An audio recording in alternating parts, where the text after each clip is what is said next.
Hello, and welcome to another segment of the Digital Indigenous Storytelling Project.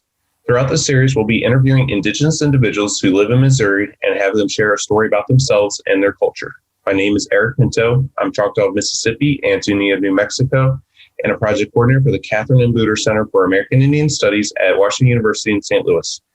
In this segment, I'll be narrating from a written interview conducted with Denise Montgomery.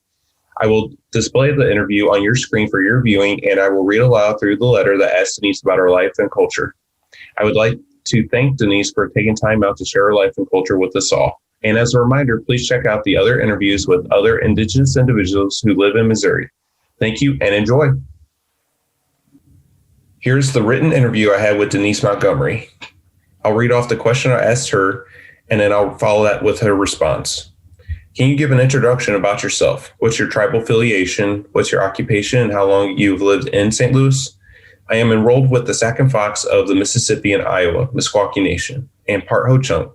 My mom is enrolled with the Ho-Chunk Nation in Wisconsin. I am happily retired as of April 2018. I've lived in the St. Louis area since I was about age 1. We moved to Defiance when I was about 4 and grew up there. Can you share more about your family and your parents? After my first marriage of 2 bad years, I did get a son out of it. I met my current husband, who was one of my high school classmates 5 years after graduation, but we didn't know each other in school. We have been together since and have been married 39 years. I have a son and daughter and 8 wonderful grandkids. My parents are both from Tama, Iowa. My mom was born in Wisconsin. They came to St. Louis on the job relocation program, and my dad got a job at McDonnell Douglas. How did your tribe's culture fit into your family's life? My parents decided not to teach us Meskwaki, but they spoke it to each other, and we went back at least once a year, most years, to the annual powwow and to visit relatives. My mom taught me how to bead and sew, but that was pretty much all, culture-wise. And I remember having the painting Custer's Last Stand hanging in our home. Would your family travel back to their home community, and what was your experience there versus St. Louis? When we would go to Tama, it was great to be around so many relatives. We had no relatives in Missouri that I was aware of. Could you describe a little more about the Meskwaki settlement and what differentiates it from reservations? The settlement is owned by the tribe because they bought land in the area over the years. I believe a reservation is not purchased by the tribe, but I could be wrong about this. They are getting back to the culture, such as teaching the language in school and offering classes for adults. They have classes to make moccasins, sewing 2-piece women's outfits, cattail mat weaving class, and have an organic farm and garden growing vegetables and beans, etc. They provide some for free to the seniors, but the virus has stopped classes. Can you describe what it was like for you being an Indigenous woman growing up in St. Louis? For the most part, I feel like I was trying to fit in, but sometimes felt like a fifth wheel. Growing up, some of my friends were envious of my skin and hair. Finally, as an adult, I'm comfortable in my skin.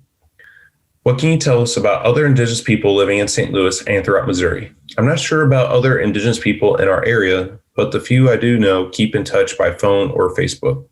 Was there a sense of community with other Indigenous people? I think there was a sense of community years ago when we would get together with other Native families, and when there used to be more powwows in the St. Louis area. Before COVID, there were get-togethers now and then at people's homes. Were there local events such as powwows that help connect Indigenous people? There used to be more powwows. I believe the only one now is at WashU, and there was an art show twice a year at Cahokia Mounts before COVID. How has this changed, if at all, over the years? There are much less, and then, of course, COVID, no gatherings. How have you stayed connected with your family and culture? I have stayed connected with relatives mostly through Facebook. A lot of my relatives have passed. My mom was the oldest of 7, and she's the only one left.